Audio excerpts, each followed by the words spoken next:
Right now on News Channel 6 at 5, two local lawmakers responding to the Augusta's DA's announcement that he's not going to prosecute abortion providers. Plus, Georgia Senator Raphael Warnock is working to pass a new bill to make insulin more affordable. And Augusta's plan to put big money into cleaning up the city is gaining support. Your News at 5 starts now. Live from Television Park, this is Wjbf News Channel 6 at 5. Good evening, everyone. I'm Jenny Montgomery. I'm Brad Means. Thanks for joining us as coverage you can count on continues with new fallout from the Supreme Court's decision to overturn Roe v. Wade. At least 13 states have already ceased nearly all abortion services. Laws in 4 states are being challenged in court. Abortion clinics in states that include Illinois and Colorado, where it is still legal, say they're getting hundreds of calls from women out of state. Our first patient was from Arkansas. Our second patient was from Oklahoma. The U.S. Secretary of Health says the White House will support the rights that are legally allowed. Local Democratic leaders who oppose the decision say they're working to find ways around it. That includes Augusta District Attorney Jared Williams, who says he will not prosecute abortion cases here. Democratic state lawmakers say they're holding out hope that Georgia's fetal heartbeat bill, passed in 2019, will be struck down in court, but they say that hope is fading. They're telling their constituents the best way to overturn the law is to vote against the lawmakers who created it. Williams is not alone in his stance. The district attorneys in Gwinnett, DeKalb, Chatham, Macon, Athens, and Douglas counties also signed a petition, a national petition, stating they would not prosecute those cases in their districts. Well, 2 of this area's state representatives are responding to Jared Williams' announcement. News Channel 6's Nikita Dennis has that story. Georgia's heartbeat bill allows for 100% of the women that have had unprotected sex and are scared and do not believe that this is something that they can manage. They have those same options today to have an abortion. The difference being that they must do that prior to a detectable heartbeat. In the wake of the Supreme Court's ruling to overturn Roe v. Wade, local Georgia state representatives are speaking on the decision. State Representatives Jody Lott and Mark Newton both say the Georgia law has been misunderstood. The law passed in 2019 but currently held up in court bans abortions once a heartbeat is detected. That can be as early as 6 weeks after conception. If the heartbeat is detected, Dr. Newton says that there are other resources. There's over 1 million U.S. families longing to adopt a child, so we streamlined that in Georgia. We choose in Georgia to take care of both that unborn daughter or son, but also care deeply and tangibly for the woman who finds herself pregnant with an unplanned pregnancy. Newton says he believes as a doctor it's his job to care for both an unborn baby and the mother during unpredictable circumstances. Because if you follow the science, it's clear there are 2 individuals involved. It's my duty to care for both. I don't have to pick one or the other. We have exemptions for life of the mother threats like ectopic pregnancy and all. That's obviously a different situation. Right now, abortion is legal up to 20 weeks of pregnancy in the state of Georgia. The new heartbeat law is expected to be implemented by the end of July. And while some are against it, And if you are in Georgia and you have concerns that for some reason the heartbeat and fetal pain are not things we should consider before taking the baby's life, then you lobby your state legislatures. You come out and lobby them for a change. in Augusta, Nikita Dennis, WJBF, News Channel 6. In South Carolina, Attorney General Alan Wilson says the state's fetal heartbeat law is in effect. The law bans most abortions after a fetal heartbeat is detected, which is usually around 6 weeks. There are exceptions for rape, incest, and if the mother's life is at risk. Governor McMaster signed the law last year, but it was almost immediately suspended by a court challenge. A House committee created to respond to the Supreme Court's Roe v. Wade decision will hold its first hearing on July 7th. It is time now for... We'll talk about this rain and find out how long it's going to stick around. Coming up. Guys. Tim, thank you. An alleged accomplice of South Carolina attorney Alec Murdaugh in court today. The state attorney general's office announcing new indictments against Murdaugh and Curtis Smith, both now being charged with 2 counts of conspiracy and 1 narcotics count. Smith got arrested over the weekend at his home in Colleton County. Today, he was granted bond after telling the judge he was pulled into a scheme and it wasn't his choice. I don't have any money. All the money that Mr. Waters talked about, Ellenberg got all that. I didn't get none of it. I don't have any money. All I have is my disability I live off of. That's it. I live in a modest house on a small piece of property. My automobile is 10, 15 years old. I don't have any access to money like that. The judge did grant Smith a $250,000 bond. If he does bond out, he'll have to wear an ankle monitor and take random drug tests. Alec Murdoch is now facing 81 charges. Police in Richmond County are looking for a woman accused of helping a man rob an 80-year-old woman at Augusta Mall. Vernica Ware is wanted for aggravated assault. She's believed to be an accomplice in that case last week when the victim was robbed at gunpoint in broad daylight in the Macy's parking lot. If you know anything, call the police. Did you know that 12%, give or take, of adults in the state of Georgia are diabetic? Georgia Senator Raphael Warnock says he's introduced a new bill that could make insulin more affordable. Here's our Atlanta Bureau Chief, Archit Seshadri. Senator Raphael Warnock introduced a bill that would cap the cost of insulin to $35 a month with out-of-pocket expenses. Well, we have seen a sharp increase in the cost of insulin over the last few years, making it unaffordable for hardworking families. When you need insulin, it's not optional. You've got to have it, and yet people are rationing insulin.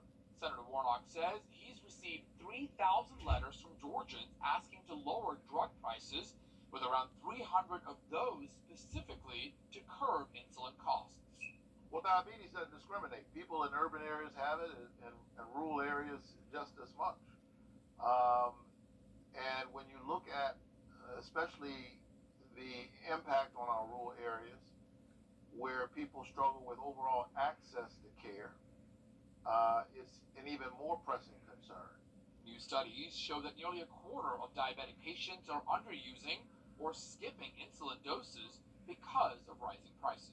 Insulin affordability, both at the Georgia level as well as the national level, is a challenge for many type 1 and type 2 diabetics that are on insulin. $1 out of $4 in our healthcare system is spent on people with diabetes. $1 out of 4. So capping the cost of insulin and getting the cost of insulin under control is essential. Reporting in Atlanta, Archit Seshadri, Atlanta Bureau Chief. There is support for Augusta's plan to put big dollars behind a cleaner city. At the recommendation of the former city administrator, commissioners approved $3 million in federal funds this year for cleanup and maintenance. $500,000 has been approved for downtown, leaving another $2.5 million for commissioners to put to work. It definitely needs it. I think our city is not where it needs to be from a cleanliness standpoint. I think when you look at how people are dumping tires, or you're looking at how some of the homeless situations that we have where we need to quick strike and clean things up, I think it's a great idea. Interim City Administrator Kia Dowse has outlined areas for use of the funds, saying right-of-ways and illegal dumping will be a focus. Dowse says greater details will be unveiled at Thursday's commission meeting. A new timeline has been released on a major road project in Columbia County. It's for state-funded improvements at I-20 and Appling-Harlem Road. There's going to be a new bridge that should open by the end of September, new roundabouts by the end of November, and then all major construction finished by the end of the year. Polls are open for less than two. The Department of Justice and Meta, the parent company of Facebook, reaching a settlement on unfairly advertising housing listings. How Facebook says it will make changes to its algorithm to ensure equal access. Next. Seniors and kids. For more info, the Live 5 for 6 mobile app. Download it today.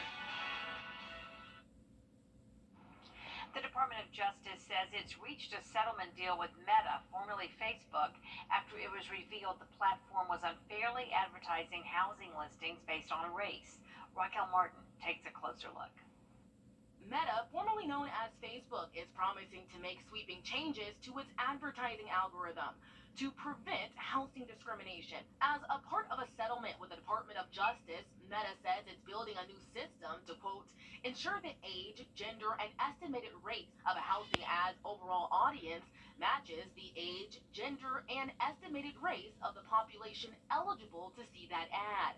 The settlement comes after the U.S. Department of Housing and Urban Development accused the platform of violating the Fair Housing Act by targeting ads to some users while excluding others. Now, Meta has until December to make necessary changes to avoid further action by the Department of Justice. But here on Capitol Hill, some lawmakers say they're unsure Meta can be trusted to live up to its promises. We're going to have to stay on top of this. Missouri Democratic Congressman Emanuel Cleaver heads the Financial Services Subcommittee on Housing. He previously wrote to Facebook complaining about their unfair housing ads. I said to Mr. Zuckerberg, you're going to have to give some personal attention to this. Cleaver believes the platform needs permanent oversight to ensure new discriminatory practices don't reappear. If we take our eyes off this new Meta platform, there's no telling what could happen. In Washington, Raquel Martin. Well, good news for the holiday weekend. If you've driven on any interstate in South Carolina, you know that there are a lot of lane closures, a lot of orange barrels out there as construction work continues seemingly endlessly. A lot of those work zones are part of a 10-year plan from the Department of Transportation to improve everything.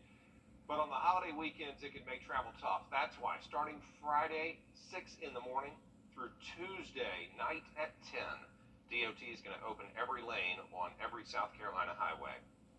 Those lane restrictions are intended to reduce as much congestion as possible, so we don't need construction work impeding what is usually a higher volume traffic period. More cars on the road, so we want to help out as much as we can. If you have an emergency, always remember to call Star HP. That's Star 47, and somebody will come help you. Coming up, Chief Meteorologist Tim Miller's back next with a look at your forecast. Plus, the need for blood donations in these parts, how you can help when we return.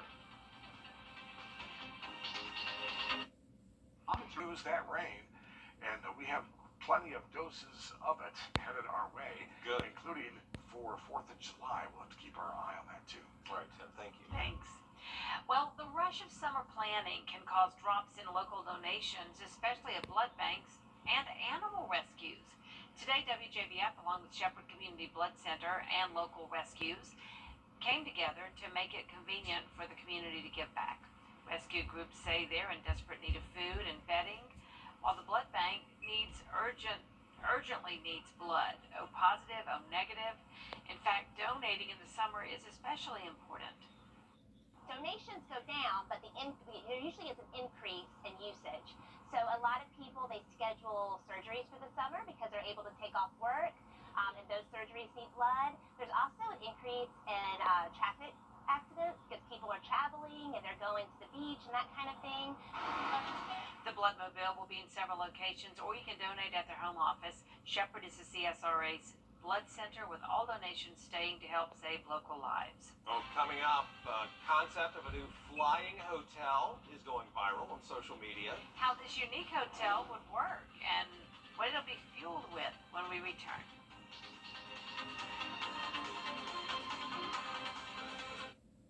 You feel it in the boat.